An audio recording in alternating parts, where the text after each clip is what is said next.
Europe 1. Avec la série de la semaine, comme chaque lundi. Bonjour Héloïse Bois. Bonjour à tous. Cette année, on fête les 40 ans d'existence d'une unité de police, c'est le RAID. Et j'ai trouvé une excellente série documentaire sur le sujet.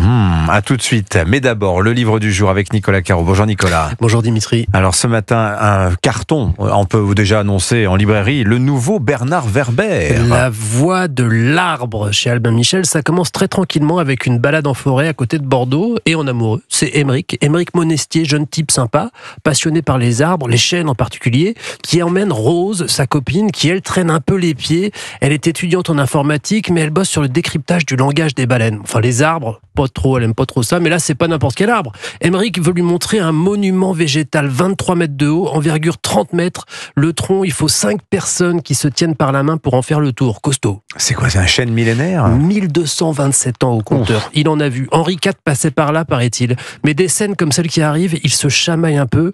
Et comme ça, dans un abus de langage, bien sûr, pour rire, elle dit « Je vais te tuer !» Or, 2 autres promeneurs passent là et l'entendent crier ça. Ils s'en vont. Émeric et Rose sont toujours à côté de l'arbre. Ils rigolent, puis ils s'enlacent, puis ils s'embrassent. Ils se regardent et là, Rose assiste à l'horreur. Une branche de l'arbre tombe sur Émeric, craque, mort sur le coup. Elle suffoque, elle est asthmatique. Elle sort sa ventoline, vide, elle s'évanouit et elle se réveille à l'hôpital et la gendarmerie est là. Mais pourquoi ? Elle est accusée de meurtre. Je vous rappelle qu'elle l'a menacée de mort devant témoin. Je vous la fais courte. Elle s'enfuit, elle va tenter de prouver son innocence. Pour l'instant, c'est un polar. Mais on est chez Bernard Werber, l'auteur des Fourmis, qui a toujours une idée à revendre. Et donc Rose contacte Sylvain Wells. Les amateurs de Werber connaissent bien ce nom. Un scientifique qui travaille sur la sensibilité végétale. Et voilà l'idée. Ensemble, ils vont essayer de communiquer avec les arbres. Avec un en particulier, le chêne, le témoin de la scène. Dit comme ça a l'air dingue, mais c'est du Werber. Et donc, on sent et on sait qu'il y a quelques vérités scientifiques qui se cachent derrière, et le roman est émaillé, comme souvent aussi chez Werber, émaillé d'articles de l'encyclopédie du savoir relatif et absolu, et vous ne regarderez plus les arbres pareils, vous ne les écouterez plus pareils. Il y a une machine pour parler avec eux. Un arbrophone. Voilà, il y a toujours une machine pour parler avec la voix de l'arbre, la voix VOIX, bien sûr, oui. C'est le nouveau Bernard Werber, la couverture est... Oh, et je trouve que les couvertures de livres sont très belles en ce moment. Voilà, c'est très joli. Merci. C'est chez qui d'ailleurs, Nicolas ? C'est chez Albin Michel. Chez Albin Michel.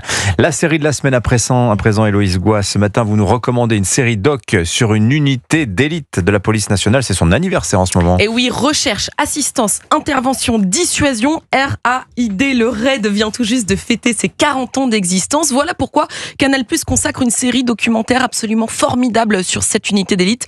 RAID, derrière la légende. Je vous préviens, c'est un immense coup de cœur. Alors, quelles opérations, parce que j'imagine qu'on va en suivre, on va donc suivre dans ce documentaire. Des interventions qui ont marqué l'histoire du RAID, bien sûr, comme le siège de 32 heures qui a mené à la neutralisation de Mohamed Merah. Il y a aussi l'arrestation du gang de Roubaix, ou encore cette opération douloureuse à Ris-Orangis en 89. Un homme déséquilibré est retranché chez lui. Mais ce jour-là, rien ne fonctionne comme prévu. L'explosif ne brise pas la porte et les radios des policiers ne fonctionnent pas. Il a plusieurs armes, il est préparé. On entend des coups de feu. Moi, jamais plus je pourrais oublier les images que j'ai vues ce jour-là. 2 membres du RAID périront lors de cette opération. À l'image, les reconstitutions sont très réussies parce qu'elles ont été tournées en collaboration avec le RAID pour un rendu ultra réaliste. Ça se fait de plus en plus, ces documentaires un peu police ou sur des unités d'élite. Qu'est-ce qui vous a tant plu dans cette série documentaire-là ? Déjà, on apprend que le RAID n'a plus connu un seul décès dans ses rangs depuis près de 30 ans. Ça, je l'ignorais. Et puis, dans un autre registre, j'ai aussi appris que tous les opérateurs se donnaient des petits surnoms, figurez-vous. Loulou, Kiki, Zouzou. Oui, parce que ces hommes ne manquent pas d'humour. C'est même l'un des piliers essentiels du métier, selon le directeur du RAID, Guillaume Cardi. Il était l'invité de Thomas Hill dans Culture Média sur Europe 1. Les qualités essentielles, c'est l'humilité et l'humour. Parce qu'il faut savoir prendre du recul par rapport aux difficultés de nos missions. Et pour relativiser, l'humour, c'est bien. Et cette humanité est très joliment montrée dans cette série. Pour tout vous dire, moi j'adore les documentaires sur les unités d'élite, j'en ai vu beaucoup, mais j'ai rarement été aussi ému par les témoignages de ces hommes prêts à donner leur vie pour les Français. Leur devise, servir sans faillir, prend un sens tout particulier lorsqu'ils reviennent sur des souvenirs douloureux. Il faut savoir que Fernand attendait une petite fille, mais malheureusement c'est pas moi qui suis touché mortellement, c'est mon équipier Fernand. Pour la jolie histoire, sachez que le fils de Fernand est lui-même rentré au RAID 13 ans après la mort de son père. C'est ça la police, il y a des dynasties policières. Et alors Guillaume Cardi, le patron du RAID, Il avait raconté chez Thomas Hill, il a été l'un des 3 policiers qui sont rentrés en précurseur dans le Bataclan, neutralisant comme ça. C'était la BRI au Bataclan à l'époque, effectivement, et c'était l'un des 3 premiers à être rentré dans le Bataclan. Voilà, donc vous voyez que même le chef, lui aussi, il a été prêt à donner sa vie pour la France. C'est une histoire incroyable. Raid derrière la légende, c'est vrai que c'est à voir.